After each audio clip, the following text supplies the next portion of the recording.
یہ قرآن ایک بابرکت کتاب ہے جسے ہم نے آپ صلی اللہ علیہ وسلم پر نازل کیا تاکہ لوگ اس پہ غور اور فکر کریں اور تاکہ اہل فہم اس سے نصیحت حاصل کریں۔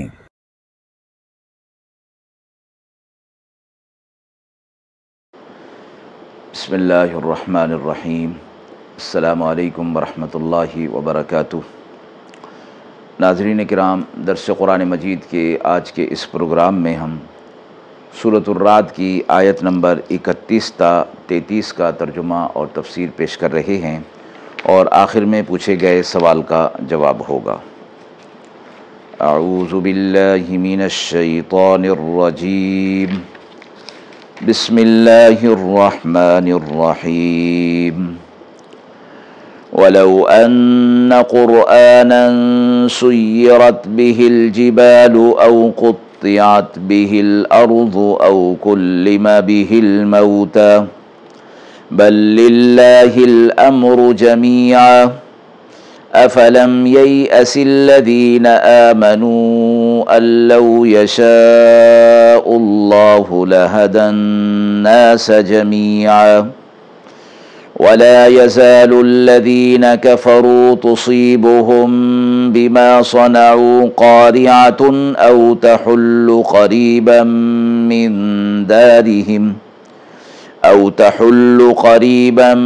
مِّن دَارِهِمْ حَتَّى يَأْتِيَ وَعْدُ اللَّهِ إِنَّ اللَّهَ لَا يُخْلِفُ الْمِيعَادَ۔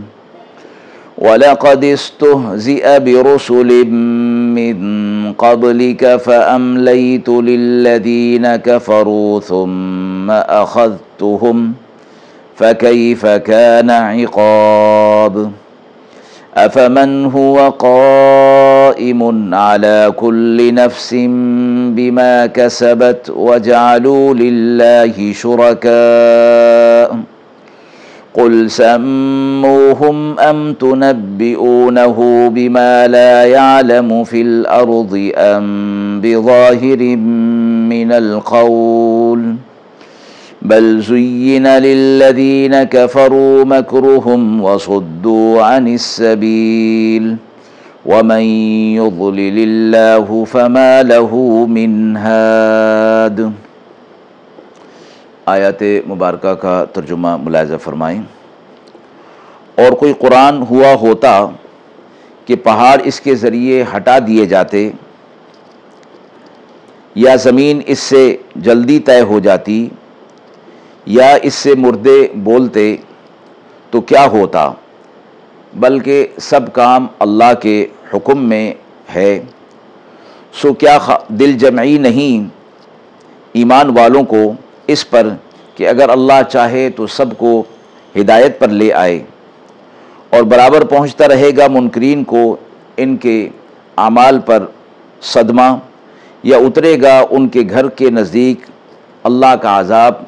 کہ جب تک پہنچے اللہ کا وعدہ، بے شک اللہ اپنے وعدے کی خلاف ورزی نہیں فرماتا۔ اور استہزاء کر چکے ہیں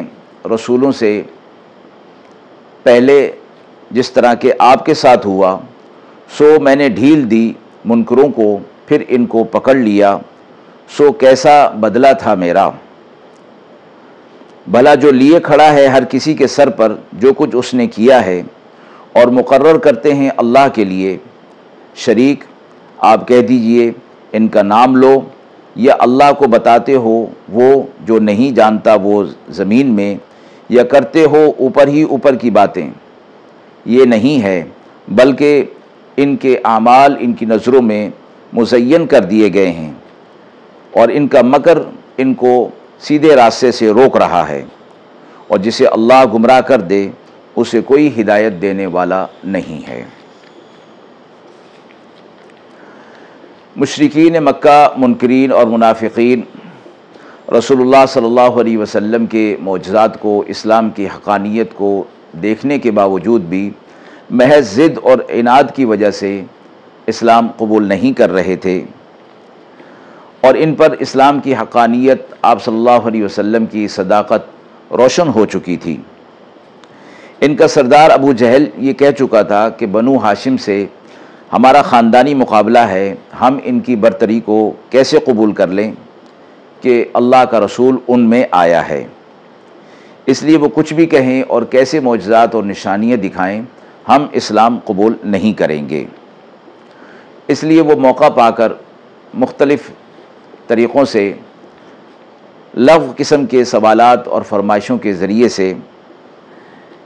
آپ صلی اللہ علیہ وسلم اور اہل ایمان کو تنگ کرتے رہتے تھے۔ آیات مذکورہ کے اندر بھی ابو جہل اور اس کے ساتھیوں کے ایک سوال کے جواب میں نازل ہوئیں۔ مشرکین مکہ جن میں ابو جہل اور عبداللہ بن امیہ شامل تھے، ایک روز بیت اللہ میں بیٹھ گئے اور کہنے لگے کہ ہم رسول اللہ صلی اللہ علیہ وسلم کے پاس چلتے ہیں اور ان سے کہتے ہیں کہ آپ ہمارے چند مطالبات کو پورا کر دیجئے، تو پھر ہم آپ پر ایمان لے آئیں گے اور ہم اسلام قبول کر لیں گے۔ تو ایک شخص کو تیار کیا کہ وہ آپ صلی اللہ علیہ وسلم کے پاس جائے اور مطالبات رکھے۔ مطالبات میں سے ایک یہ تھا کہ شہر مکہ کی زمین بڑی تنگ ہے، سب طرف سے پہاڑیاں ہیں، جس میں نہ زمین کاشت ہو سکتی ہے اور نہ زراعت کی گنجائش ہے، نہ باغات ہو سکتے ہیں، اس لیے آپ اپنے معجزے کے طور پر ان پہاڑوں کو دور ہٹا دیجئے تاکہ مکہ کی زمین فراخ ہو جائے، اس لیے کہ آپ کے کہنے کے مطابق حضرت داؤد علیہ السلام کے لیے پہاڑوں کو مسخر کر دیا گیا تھا، تو آپ کے لیے بھی ہونا چاہیے۔ دوسرا مطالبہ یہ تھا کہ جس طرح حضرت سلیمان علیہ السلام کے لیے اللہ تعالیٰ نے ہوا کو مسخر کر دیا تھا کہ بڑے بڑے فاصلے جلدی طے ہو جاتے تھے، ہمارے لیے بھی ایسا ہی کر دیں تاکہ شام اور یمن کے فاصلوں کو ہم آسانی کے ساتھ طے کر لیا کریں۔ تیسرا مطالبہ یہ تھا کہ جس طرح حضرت عیسیٰ علیہ السلام مردوں کو زندہ کر دیا کرتے تھے، آپ بھی ہمارے لیے ہمارے دادا کو زندہ کر دیجئے تاکہ ہم ان سے پوچھ لیں کہ آپ کا دین سچا ہے یا نہیں ہے۔ ان کے ان مطالبات کے جواب میں یہ قرآن مجید کی آیت نازل ہوئی، جس میں ان کو بتایا گیا کہ اگر قرآن مجید کے ذریعے سے یہ ان کے مطالبات پورے کر بھی دیے جائیں تب بھی یہ لوگ ایمان لانے والے نہیں ہیں۔ رہی ان کے مطالبات کی اور آپ صلی اللہ علیہ وسلم کے معجزات کی، تو فرمایا گیا کہ آپ صلی اللہ علیہ وسلم کو اس سے بڑے معجزات جو ہے وہ عطا فرمائے گئے۔ رسول اللہ صلی اللہ علیہ وسلم کے اشارہ سے چاند کے 2 ٹکڑے ہو جانا، پہاڑوں کی اپنی جگہ ہٹ جانے سے بڑا معجزہ ہے، اور ہوا کی تسخیر سے کہیں زیادہ بڑا معجزہ ہے یہ۔ اسی طرح بے جان کنکریوں کا آپ صلی اللہ علیہ وسلم کے دست مبارک میں اللہ کی تسبیح بیان کرنا اور بولنا، کسی مردہ انسان کے زندہ ہونے سے یہ بڑا معجزہ ہے۔ اسی طرح واقعہ معراج میں مسجد اقصیٰ سے اور پھر وہاں آسمانوں سے کا سفر اور بہت مختصر وقت میں واپسی کا ہو جانا، یہ ہواؤں کا مسخر ہونا اور تخت سلیمانی سے بڑا اور عظیم معجزہ ہے۔ تو فرمایا گیا کہ ان کے مطالبات کو اگر تسلیم کر بھی لیا جائے اور یہ معجزات دکھا بھی دیے جائیں، تب بھی انہوں نے کچھ کرنا نہیں ہے، بلکہ یہ ایمان لانے والے نہیں ہیں۔ تو ان کا مقصد یہ ہے کہ چونکہ اگر یہ مطالبات پورے نہیں ہوتے ہیں تو پھر ہم کہیں گے چونکہ آپ صلی اللہ علیہ وسلم یہ معجزات پورے نہیں کر رہے، اس لیے ہم اسلام بھی قبول نہیں کر رہے ہیں۔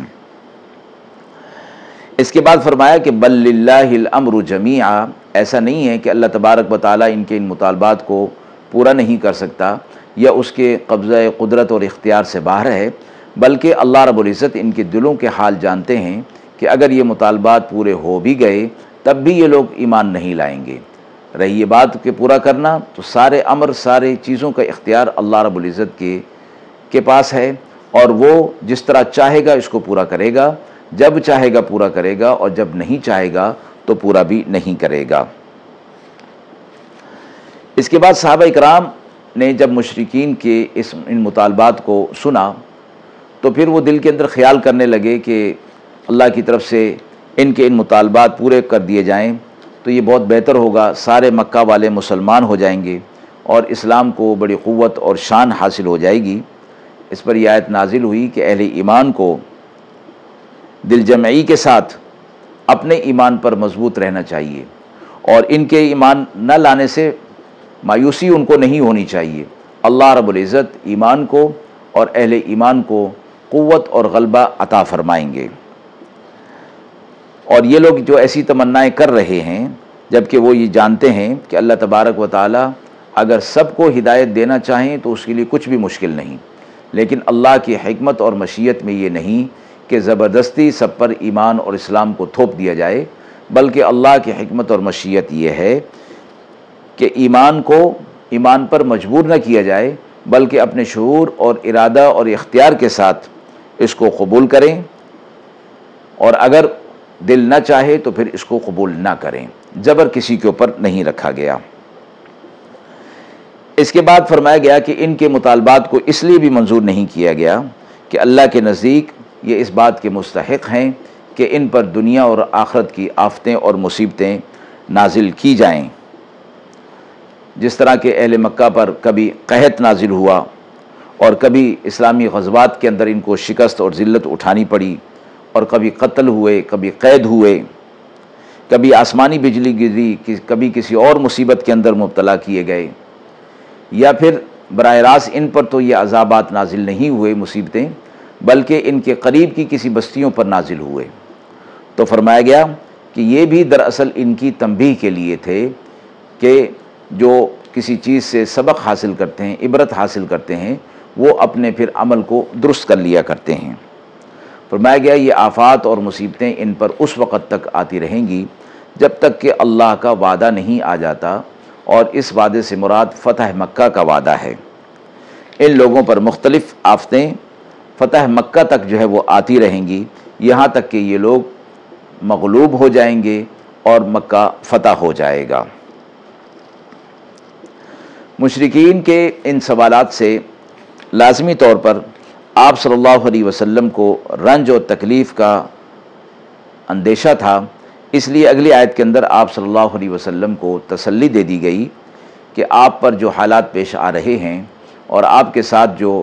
مذاق اور استہزاء آپ کی قوم کر رہی ہے، یہ کچھ آپ کے ساتھ اکیلا نہیں، بلکہ آپ سے پہلے جو رسول گزرے ہیں ان کے ساتھ بھی اسی طرح کا معاملہ ہوا، اور انہیں بھی اس قسم کی چیزوں سے واسطہ پڑتا رہا۔ اللہ رب العزت نے مجرموں کو اور منکرین کو فوراً نہیں پکڑا، بلکہ ان کو ڈھیل دی، یہاں تک کہ جب اللہ کی طرف سے ان کی مہلت پوری ہو گئی تو اللہ رب العزت نے انہیں اپنے عذاب کے اندر پکڑ لیا، اور پھر ان لوگوں کو بچنے کی کوئی صورت نہ رہی۔ مشرکین کی جہالت اور بے عقلی کو اس طرح بیان فرمایا، کیسے بیوقوف ہیں کہ بے شعور پتھر کے بتوں کو معبود بنا رکھتے ہیں، اور اس ذات کے برابر ٹھہراتے ہیں کہ جو سب کی حاجت روائی کرنے والا ہے، اور سب پر نگران اور اعمال کا محاسبہ کرنے والا ہے۔ پھر فرمایا کہ یہ اصل بات یہ ہے کہ جب حق سے انہوں نے منہ پھیر لیا تو یہ شیطان کے ساتھی بن گئے، اور شیطان نے ان کی اس جہالت کو اور برے اعمال کو ان کی نظروں میں مزین کر دیا، خوشنما کر دیا، اور وہ اپنے اس برے عمل کو اور اس بت پرستی کو اپنے لیے کوئی بڑا کمال اور بڑا عمل سمجھتے رہے۔ آیت کے حوالے سے سوال پوچھا گیا ہے کہ کسی بستی پر اگر عذاب آئے تو کیا آس پاس والوں کے لیے بھی اس میں عبرت ہوتی ہے؟ جس قوم اور بستی کے قرب و جوار پر کوئی عذاب، کوئی آفت، کوئی مصیبت آتی ہے تو اس میں اللہ رب العزت کی طرف سے یہ حکمت بھی ہوتی ہے کہ اس بستی کے آس پاس والوں کو بھی تنبیہ ہو جائے، اور دوسرے اس سے عبرت حاصل کر کے اپنے اعمال کو درست کر لیں، اور دوسروں کا یہ عذاب ان کے لیے رحمت کا باعث بن جائے۔ اگر اس طرح نہیں کریں گے وہ تو ایک دن ان کے لیے بھی وہی انجام ہوگا جو دوسروں کے لیے آج وہ مشاہدہ کر رہے ہیں۔ اسی حوالے سے فرمایا گیا کہ ہمارے ہاں بھی قرب و جوار کے اندر مختلف قسم کے لوگوں پر یا علاقوں پر مصائب اور آفتیں آتی رہتی ہیں، کہیں سیلاب کی تباہ کاریاں ہیں، کہیں طوفان، کہیں زلزلہ کا عذاب، کہیں کوئی اور آفت۔ قرآن مجید کے ارشاد کے مطابق صرف ان بستیوں اور قوموں ہی کی سزا نہیں ہوتی بلکہ قرب و جوار کے لوگوں کے لیے بھی یہ تنبیہ ہوا کرتی ہے۔ پچھلے زمانے میں فرمایا گیا کہ اگرچہ علم و فن کی اتنی شہرت نہ تھی